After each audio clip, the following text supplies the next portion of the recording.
How are you guys doing? Today is Tuesday, December 14th, 2021. I'm James Sims, and for this episode of The Elite, I'm going to review the Elite matchups and performances from yesterday, Monday, December 13th, 2021. Taking a quick step back and looking at where we are in the sports calendar year, the football seasons are coming to a close. Looking at college, all that's left are bowl games and playoff games for the four teams that are left competing for the title. In the NFL, there are 4 weeks left after yesterday's Monday night performance. And taking a look at what's going on with basketball, both college and pro just got underway as we still have months to go in their seasons.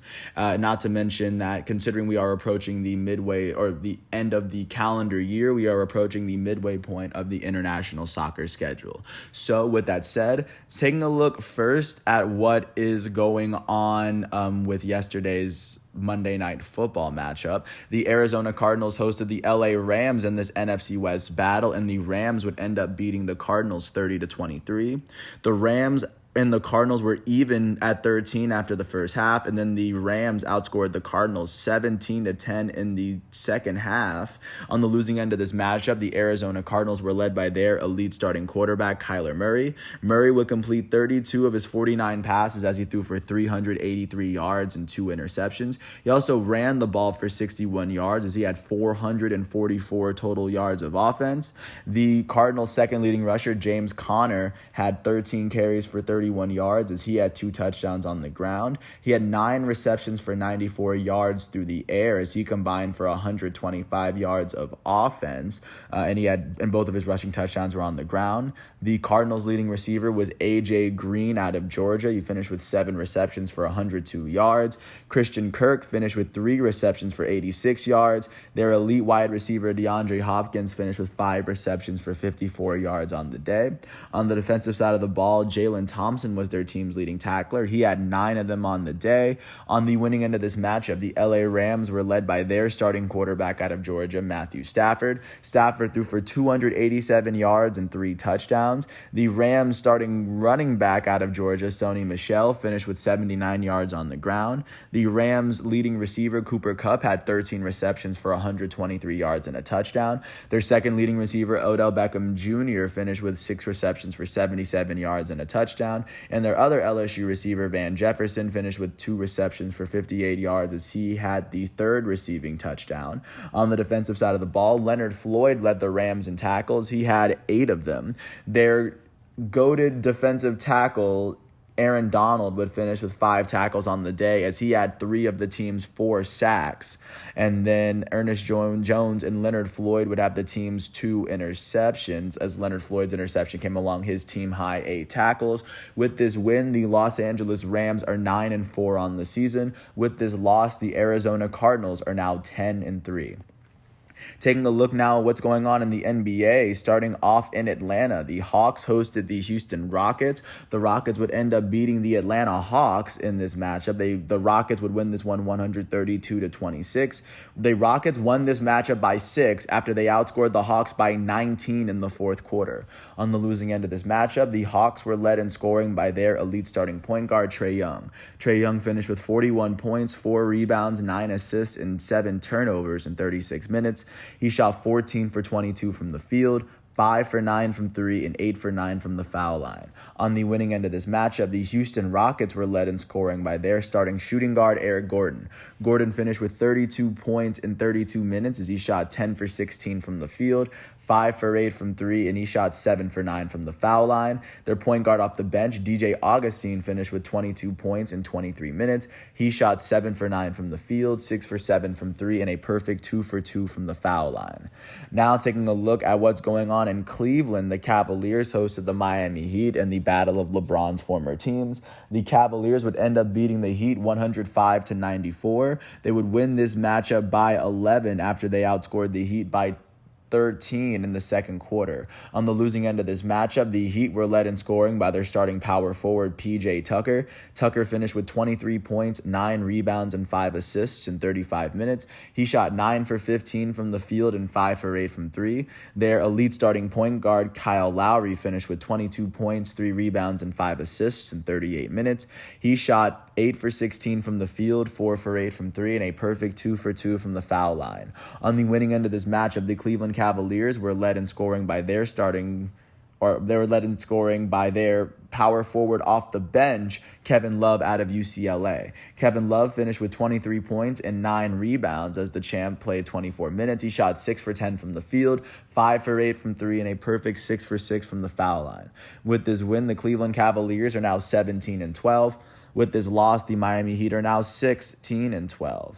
Taking a look now at what's going on in Indianapolis, the Indiana Pacers hosted the Golden State Warriors. The Warriors would end up beating the Pacers 102-100 after the Warriors won this game by 2 after they outscored the Pacers by 10 points in the second half.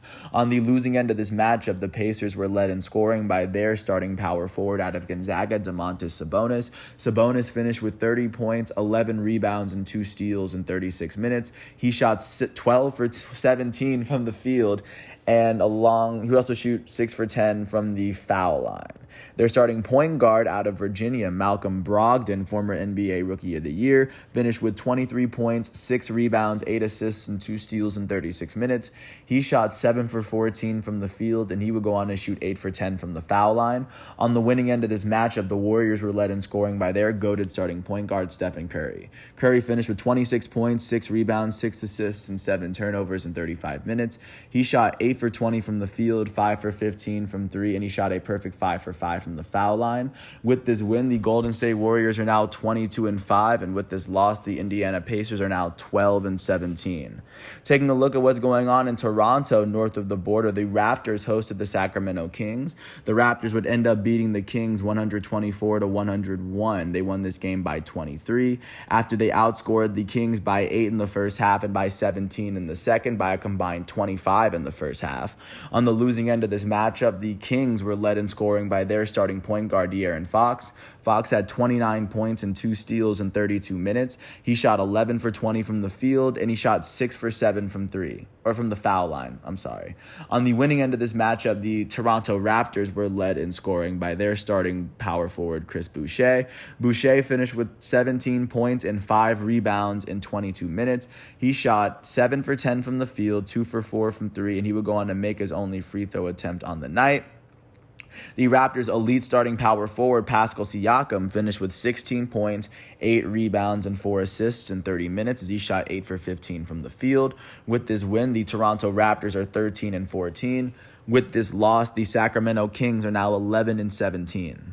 Taking a look at what went down in Boston, the Celtics hosted the defending NBA champs, Milwaukee Bucks. The Celtics would end up beating the Bucks 117-103. The Celtics won this matchup by 14 after they outscored the Bucks by 10 points in the second and third quarters each. On the losing end of this matchup, the Bucks were led in scoring by their elite starting power forward, Giannis Antetokounmpo, and their starting point guard, Drew Holiday. Antetokounmpo finished with 20 points, 8 rebounds, and 3 assists in 34 minutes. He shot 7 for 14 from the field and 6 for 8 from the foul line. Holiday he had 20 points, 8 assists, and 3 steals in 33 minutes. He shot 8 for 16 from the field, 2 for 3 from 3, and 2 for 3 from the foul line. On the winning end of this matchup, the Boston Celtics were led in scoring by their elite starting small forward, Jason Tatum. He finished with 42 points, 5 rebounds, 4 assists, and 3 steals in 38 minutes. He shot 16 for 25 from the field, 7 for 13 from 3, and 3 for 5 from the foul line. With this win, the Boston Celtics are now 14-14. With this loss, the Milwaukee Bucks are now 18-11 on the season. Looking at what's going on in Memphis, the Memphis Grizzlies hosted the Philadelphia 76ers. The Grizzlies would end up beating the Sixers 126-91. They would win this matchup by 35 after they outscored the Sixers by 12 in the first half, and they would also go on to outscore them by 23 in the second half. On the losing end of this matchup, the Sixers were led in scoring by their starting point guard, Tyrese Tyrese Maxey. Maxey will go on to finish with 23 points and 7 rebounds in 30 minutes. He shot 9 for 17 from the field, 2 for 5 from 3, and a perfect 3 for 3 from the foul line.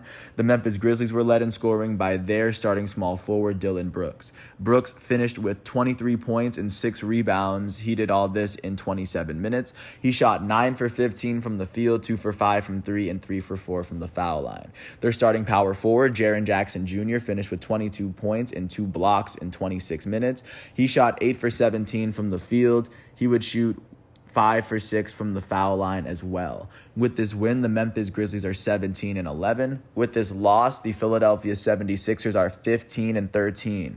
Looking at what's going on in Dallas, the Mavericks hosted the Charlotte Hornets. The Dallas Mavericks were able to pull off the home win, beating the Charlotte Hornets 120-96.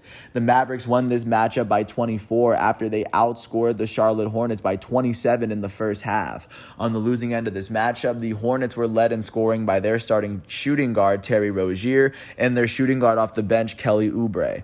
Rozier finished with 20 points in 33 minutes as he shot 8 for 14 from the field and 2 for 4 from the foul line. Kelly Oubre finished with 20 points and 5 fouls in 36 minutes as he shot 7 for 15 from the field, 4 for 9 from 3. And with this, and on the winning end of this matchup, the Dallas Mavericks were led in scoring by their starting center out of Latvia, Kristaps Porzingis. Porzingis finished with 24 points, 13 rebounds, and 5 blocks, all in 25 minutes. He shot 7 for 16 from the field, 3 for 8 from 3, and 7 for 9 from the foul line.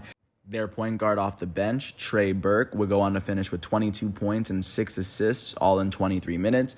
He shot 9 for 14 from the field and 4 for 7 from 3. With this win, the Dallas Mavericks are now 14-13. With this loss, the Charlotte Hornets are now officially 15-14.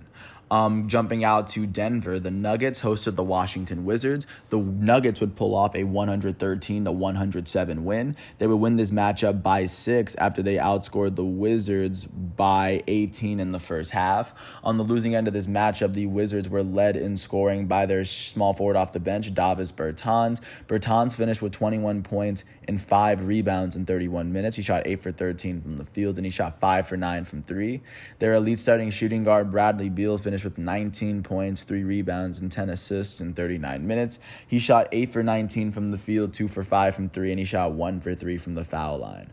On the winning end of this matchup, the Denver Nuggets were led in scoring by their elite starting center, Nikola Jokic. The reigning 2021 NBA MVP finished with 28 points, 19 rebounds, 9 assists, and 3 steals in 31 minutes. He shot 9 for 14 from the field, 1 for 2 from 3, and he would shoot 9 for 11 from the foul line. The Denver Nuggets starting point guard Monte Morris would go on to finish with 22 points, as he would go on to finish with 6 rebounds and 5 assists in 32 minutes. He shot 8 for 14 from the field, 3 for 7 from 3, and he shot 3 for 4 from the foul line.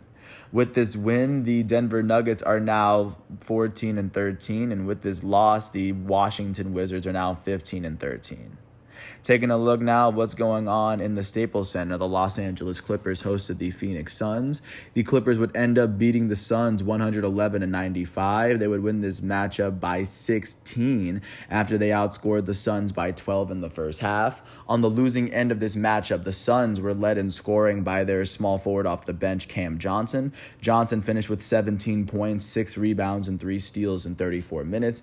The UNC forward shot 5 for 11 from the field, 3 for 7 from 3, and a perfect 4 for 4 from the line.